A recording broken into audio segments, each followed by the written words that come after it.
لوگ صرف خود کے سگے ہوتے ہیں۔ آپ ساری عمر کسی کے خیر خواہ ہو جائیں، بس ذرا سی غلطی، غلط فہمی یا بدگمانی کی دیر ہے، آپ کی بھلائی آپ کے خلوص سمیت منہ پر مار دی جائے گی۔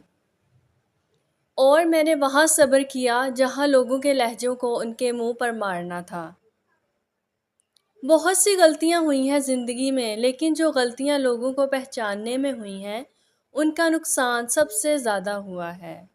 چینل کو سبسکرائب کیجیے گا۔ لہجے سمجھ آتے ہیں مجھے، بس لوگوں کو شرمندہ کرنا اچھا نہیں لگتا۔ بہت اچھے ہو کر بھی آپ ہر کسی کے لیے اچھے نہیں ہو سکتے، کہیں برے بنا دیے جاتے ہیں اور کہیں برے ثابت کر دیے جاتے ہیں۔ میں تنہائی پسند نہیں ہوں، لیکن بناوٹی رشتوں سے میرا دم گھٹتا ہے۔ اپنے وہ نہیں ہوتے جو تصویروں میں ساتھ کھڑے ہوتے ہیں، اپنے تو وہ ہوتے ہیں جو تکلیفوں میں ساتھ کھڑے ہوتے ہیں۔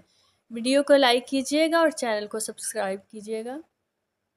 مقصد اور مطلب پورا ہوتے ہی رویے اور لہجے کڑوے ہونے لگتے ہیں۔ الگ رکھتے ہیں انداز اپنا، کسی کے جیسا بننے کا شوق نہیں۔ مجھ سے نہ ہو سکے گی زمانے کی بندگی، مکار بھی نہیں ہوں اور اداکار بھی نہیں۔ بات انا کی نہیں، عزت نفس کی ہے، کوئی لہجہ بدلے تو ہم راستہ بدل لیتے ہیں۔ کردار میں تھوڑی سختی بھی رکھیں، کیونکہ جس تار میں کرنٹ نہیں ہوتا لوگ اسے منہ سے چھیل دیتے ہیں۔ ہم وہیں تک اچھے ہوتے ہیں جہاں تک دوسروں کے معیار کے مطابق ہوتے ہیں۔ دوسروں کے اچھے ہونے کا انتظار مت کرو، بلکہ انہیں اچھا بن کر سکھاؤ کہ اچھا انسان کیسا ہوتا ہے۔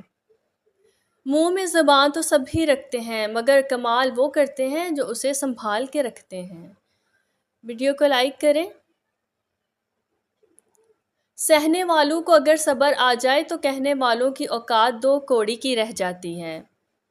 اگر کوئی بلا وجہ آپ کا دشمن بن جائے تو مان لیجئے آپ میں کچھ خاص ہے، سامنے والا حسد کا شکار ہے۔ تو ویورز، اس طرح کی مزید ویڈیوز دیکھنے کے لیے میرے چینل کو سبسکرائب کریں، ویڈیو کو لائک کریں۔ اللہ حافظ۔